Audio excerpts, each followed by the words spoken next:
यह class 12th की chemistry का दूसरा चैप्टर है।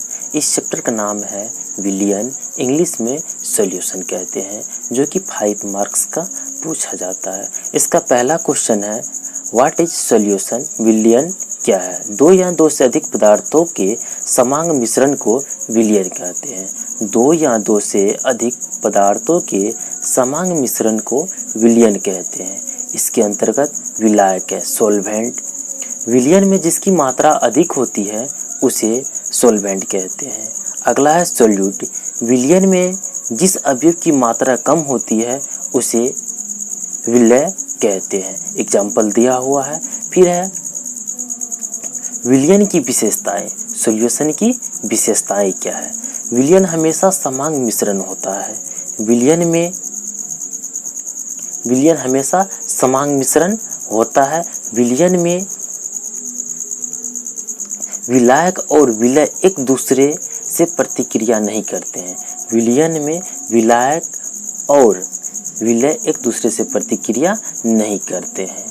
तीसरा नंबर पे है विलियन के अवयव के भौतिक विधि द्वारा अलग किया जा सकता है। विलियन का अवयव जो होता है उसे भौतिक विधि द्वारा अलग किया जा सकता है। फिर 4 नंबर है मानव जीवन में प्रयोग किए जाने वाले वे पदार्थ विलियन के रूप में मिलता है। अगला क्लासिफिकेशन ऑफ द सॉलिड। विलियन का वर्गीकरण जो कि निम्नलिखित है, 5 वर्गों में बांटा गया है। पहला है on the basis of component, अवयवों के आधार पर। इस आधार पर विलियन को 3 भागों में बांटा जा सकता है। पहला है बाइनरी सॉल्यूशन। वह सॉल्यूशन जिसमें 2 अवयव हो उसे बाइनरी सॉल्यूशन कहते हैं, जैसे में वाटर, शुगर, पानी और चीनी। वह सॉल्यूशन जिसमें 2 अवयव हो उसे बाइनरी सॉल्यूशन कहते हैं। अगला है टर्नरी सॉल्यूशन। वह सॉल्यूशन जिसमें 3 अवयव हो उसे टर्नरी सॉल्यूशन कहते हैं। For the example water, sugar and salt. अगर ये तीनों का सॉल्यूशन होगा, विलियन होगा, वह विलियन टर्नरी सॉल्यूशन कहलाएगा। द टर्नरी सॉल्यूशन एक ऐसा सॉल्यूशन होता है जिसमें 3 अवयव होते हैं। अगला है क्वाटरनरी सॉल्यूशन। वह विलियन जिसमें 4 अवयव घुले होते हैं उसे क्वाटरनरी सॉल्यूशन कहते हैं। वाटर, शुगर, साल्ट और ग्लूकोज। यह चारों को अगर एक जगह मिलाया जाएगा, वैसा विलियन जिसमें 4 अवयव घुले होते हैं उसे क्वाटरनरी सॉल्यूशन कहते हैं। अगला है on the basis of physical state. भौतिक अवस्था के आधार पर। इस आधार पर विलियन को 3 भागों में बांटा गया है। पहला है गैसीय सॉल्यूशन। वह विलियन जिसका सॉल्वेंट गैस होता है उसे गैसीय सॉल्वेंट। वह विलियन जिसका सॉल्वेंट गैस होता हो उसे गैसीय विलियन सॉल्यूशन कहते हैं। जैसे में दिया गया एग्जाम्पल, यह सॉल्वेंट है, सॉल्यूट है और सॉल्यूशन है। सॉल्यूशन में एयर है, नाइट्रोजन प्लस ऑक्सीजन है, तो यह गैस और गैस ही है। फिर अगला है लिक्विड सॉल्यूशन। वह सॉल्यूशन जिसका सॉल्वेंट लिक्विड होता हो, उसे लिक्विड सॉल्यूशन कहते हैं। तो यहाँ लिक्विड है, गैस है, वाटर प्लस O2, ये एग्जाम्पल है। फिर अगला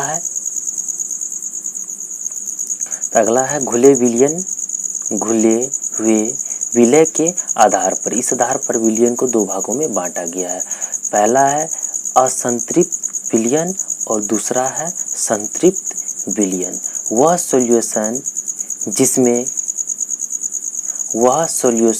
जिसमें और अधिक विलय को उसी ताप पर घुलाया जा सकता है उसे असंतृप्त विलयन कहते हैं या अनसैचुरेटेड सॉल्यूशन कहते हैं। अगला है संतृप्त विलयन, वह सॉल्यूशन जिसमें और अधिक विलय को उसी ताप पर घुलाया नहीं जा सकता है, उसे संतृप्त विलयन कहते हैं। फिर अगला था on the basis of nature of solvent, विलय के प्रकृति के आधार पर, इस आधार पर सॉल्यूशन को दो भागों में बांटा जा सकता है। पहला जलीय विलयन, दूसरा अजलीय विलयन। वह सॉल्यूशन जिसमें सॉल्वेंट जल हो उसे जलीय विलयन कहते हैं। अजलीय विलयन, वह सॉल्यूशन जिसका सॉल्वेंट जल नहीं हो उसे अजलीय विलयन कहते हैं। अगला है on the basis of concentration, इस आधार पर सॉल्यूशन को दो भागों में बांटा जा सकता है।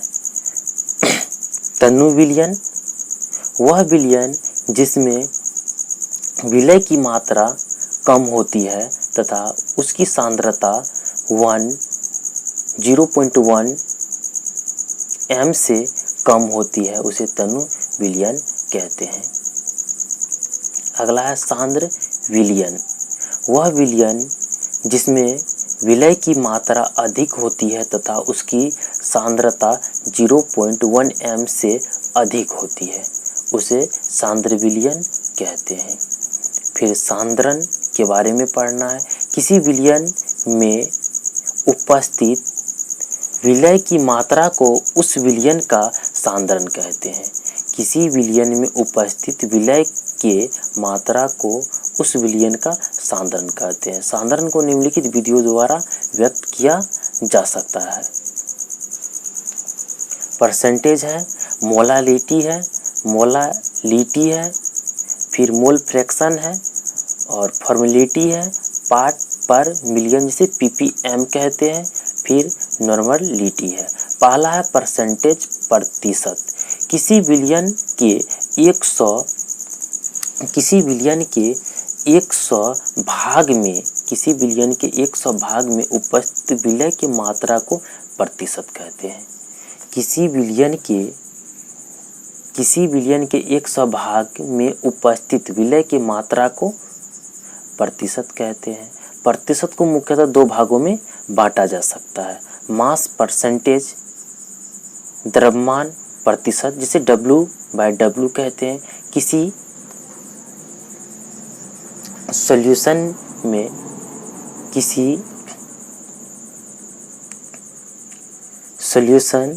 में 100 ग्राम में प्रेजेंट विलय की मात्रा को मास परसेंटेज कहते हैं। इसका फॉर्मूला था mass percentage of the solid equal mass of solute बटे मास ऑफ सॉल्यूशन मल्टीपल 100। तो यह इसका फॉर्मूला है mass percentage of solid mass of solute बटे मास ऑफ सॉल्यूशन मल्टीपल 100। अगला है वॉल्यूम परसेंटेज, आयतन, द्रव्य आयतन प्रतिशत जिसे W/W कहते हैं। किसी विलयन के 100 ml में प्रेजेंट उपस्थित विलय की मात्रा को वॉल्यूम परसेंटेज कहते हैं। कोई 100 ml विलयन होगा, सॉल्यूशन होगा, जिससे चीनी पानी को आप घोल दिए, दोनों को घोलने के बाद 100 ग्राम को दोनों घोलने के बाद आपको 100 ml निकला, 100 ml पानी निकला घोलने के बाद, तो उसमें उपस्थित जो विलय की मात्रा होगा उसी मात्रा को वॉल्यूम परसेंटेज कहते हैं। किसी के मन में यह भी आता होगा कि सॉल्वेंट क्या होता है, सॉल्यूशन क्या होता है और सॉल्यूट क्या होता है। चलिए हम उसे आप लोगों को चित्र बना करके अच्छा से समझा देते हैं, या तीनों को कहते हैं क्या। अगर यह तीनों अच्छा से पता हो तो आप लोगों को आसानी से समझ में आ जाए। एक कोई टब ले लेते हैं, इस टब में या कोई टब है, इस टब में पानी ले लेते हैं। इसमें जो है ना पानी रख दिए हैं, पानी और इसमें चीनी मिला दिए हैं, पानी भी है और इसमें चीनी भी है। तो यहाँ पर ये टोटल पानी और चीनी घुलने के बाद जो बना ना, इसी को सॉल्यूशन कहते हैं, इसी का नाम है सॉल्यूशन। और इसमें जो घुला है, तो घुला क्या है, पानी तो घुला नहीं है, घुला क्या है, इसमें चीनी घुला है, इसमें चीनी घुला है। तो यह चीनी आपको क्या कहलाएगा, सॉल्यूट कहलाएगा। और घोलने का काम किसका है, तो घोलने का काम अभी पानी का है, तो यह पानी आपको सॉल्वेंट कहलाएगा, वाटर जो होगा इसमें, और यह वाटर आपको सॉल्वेंट कहलाएगा, सॉल्वेंट। तो एक टब था, इस टब में हम क्या किए, पानी और चीनी को घोल दिए। तो पानी और चीनी को घोलने के बाद जो बना उसे हम सॉल्यूशन कहते हैं, इसी का नाम हिंदी में है विलियन, विलियन, इसी का हिंदी में नाम है विलियन। और एक टब था, टब में पानी और चीनी को घोले, चीनी जो है उसे हम सॉल्यूट कहते हैं, और इसमें पानी जो है वो आपको सॉल्वेंट कहलाएगा। अगर साधारण सी भाषा में जाना जाए तो जो घोलने का काम करता है, जो घोलने का काम करता है उसे सॉल्वेंट कहते हैं, जो घुलने का काम करता है उसे सॉल्यूट कहते हैं, और घुलने के बाद जो बनता है उसे हम सॉल्यूशन कहते हैं। जो घोलने का काम करता है, दूसरे पदार्थ को पिघलाने घोलने का काम करता है उसे सॉल्वेंट कहते हैं, और जो घुलता है उसे सॉल्यूट कहते हैं। दोनों घुलने के बाद जो बनता है उसे सॉल्यूशन, विलियन कहते हैं। अगला है वॉल्यूम परसेंटेज सॉल्यूट। अवयव का आयतन बटे विलियन का कुल आयतन गुना 100 का फार्मूला होता है। अगला है मोलारिटी, मोलारिटी जिसको हिंदी में कहते हैं मोलरता। किसी विलियन के 1 लीटर में उपस्थित विलय के मोल की संख्या को मोलरता कहते हैं। पूछा जाता है या बोर्ड में, इसमें नोमरिकल सब रहता है, ढेर सारे नोमरिकल रहता है, नोमरिकल तो रहता है बोर्ड में निकालने के लिए, ऑब्जेक्टिव में भी डाल देता है। किसी विलियन के 1 लीटर में उपस्थित विलय के मोल के संख्या को मोलरता कहते हैं। यानी कि 1 लीटर पानी में कोई चीज़ घुला हुआ है, 1 लीटर पानी में कोई चीज़ घुला हुआ है, जो घुला हुआ है ना उसका जो संख्या होगा ना उसी को मोलरता कहते हैं। विलय है ना, घुलने का जो काम करता है उसे विलय कहते हैं। किसी विलियन के मतलब सॉल्यूशन के 1 लीटर सॉल्यूशन में जो विलय की मात्रा होगा उसी को विलय के मोल की जो संख्या होगा उसी को मोलरता कहते हैं। इसे बड़ा M के द्वारा सूचित किया जाता है, इसे बड़ा M के द्वारा सूचित किया जाता है। इस पर ताप का प्रभाव पड़ता है, इस पर ताप का प्रभाव पड़ता है। ताप बढ़ने से मोलरता घटती है। ऑब्जेक्टिव में कितना बार पूछ देता है, किसी विलियन का ताप बढ़ने से उसका मोलरता क्या होता है, घटता है या बढ़ता है, तो घटती है। मोलरता का इकाई मोल प्रति लीटर होता है। मोलरता का निम्नलिखित सूत्र होता है जो इस तरह है। पहला सूत्र है M, बड़ा वाला M है, याद रखिएगा हमेशा कि जब मोलारिटी आएगा तो बड़ा M होता है। Number of moles of solute, volume of solution in litre. मोलरता बराबर विलय के मोल बटे विलियन का लीटर में आयतन होता है। इसे हम दूसरा फार्मूला इस तरह जान सकते हैं कि M बराबर वेट ऑफ सॉल्यूट, और मोलिकुलर वेट, मोल का जो वेट होगा वेट ऑफ सॉल्यूट गुना 1000 बटे वॉल्यूम ऑफ सॉल्यूशन ml में। फिर अगला भी इसमें होता है कि M बराबर मास परसेंटेज बटे मोल वेट ऑफ सॉल्यूशन। इस तरह करके और भी इसका ढेर सारे फार्मूला होता है जो कि आप लोग को दिखाई देता होगा। यहाँ पर क्या क्या फार्मूला होता है, V1 M1 equal V2 M2 होता है, और यहाँ पे V1 क्या है, M1 क्या है, सब कुछ लिखा हुआ है। तो अगला इसका 3 नंबर, अगला है मोलारिटी, मोलरता। किसी विलायक को 1000 ग्राम में प्रेजेंट विलियन के मोल के नंबर को मोलारिटी नहीं है, लीटी है, लीटी कहते हैं। यानी कोई विलियन होगा वह 1000 ग्राम में उपस्थित विलय के मोल की नंबर संख्या को मोलालिटी कहते हैं। इसे छोटा m के द्वारा सूचित किया जाता है, इसे छोटा m के द्वारा सूचित किया जाता है। इस पर ताप का प्रभाव नहीं पड़ता है। इसकी मोल किलोग्राम -1 होता है, यानी कि इसका जो यूनिट संकेत होता है वह मोल किलोग्राम पर -1 होता है। फिर है मोलारिटी का फार्मूला। मोलारिटी का फार्मूला होता है number of moles of solute बट्टे weight of solvent in gram multiple 1000। फिर m बराबर वेट ऑफ द सोल्यूट और मोल वेट ऑफ सोल्यूट गुना 1000 बटे वेट ऑफ सॉल्वेंट होता है। अगला है मोल फ्रैक्शन, जिसको हिंदी में कहते हैं मोल अंश या मोल प्रभाज।